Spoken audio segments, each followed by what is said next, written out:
पुढचा रिपोर्ट आहे खानदेशमधून। राहुल गांधींची महाराष्ट्रात एंट्री होताच काँग्रेसला धक्का बसलाय। नंदुरबारचे काँग्रेसचे नेते पद्माकर वळवी यांनी काँग्रेसचा हात सोडलाय। काँग्रेसमधली गळती थांबवण्यात राहुल गांधींना यश मिळणार का, पाहूयात या रिपोर्टमधून। राहुल गांधींच्या यात्रेची महाराष्ट्रात एंट्री।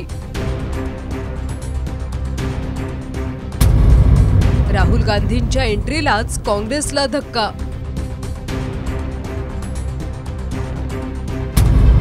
पद्माकर वळवी यांची काँग्रेसला सोडचिठ्ठी।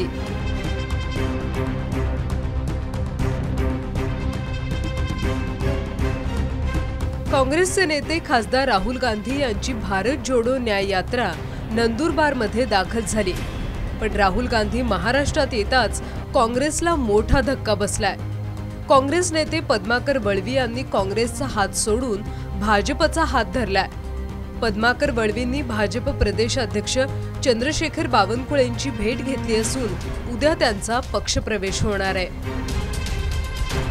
तुम्हाला जसं जसं राहुल गांधीची यात्रा पुढे पुढे जाईल, शिवाजी पार्कपर्यंत येईल, तसे काँग्रेस लोक सोडतील आणि भारतीय जनता पार्टीमध्ये अनेक नेते पक्षप्रवेश करतील।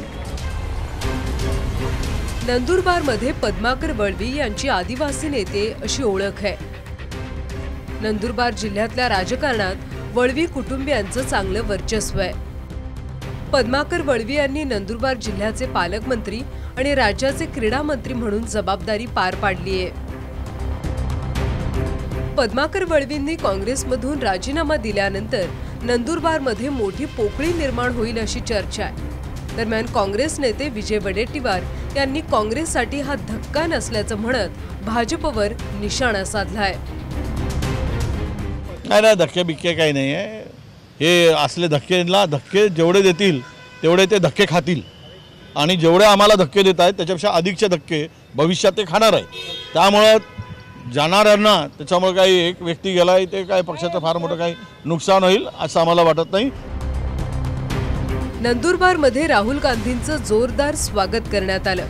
17 मार्चला मुंबईतल्या दादरच्या शिवाजी पार्क इथं राहुल गांधींच्या भारत जोडो न्याय यात्रेची सांगता होणार आहे। पण या यात्रेतून राहुल गांधींना महाराष्ट्रातले काँग्रेस नेत्यांची मनं जोडण्यात यश मिळेल का, हे पाहणं महत्त्वाचं ठरेल। ब्युरो रिपोर्ट, साम टीव्ही न्यूज।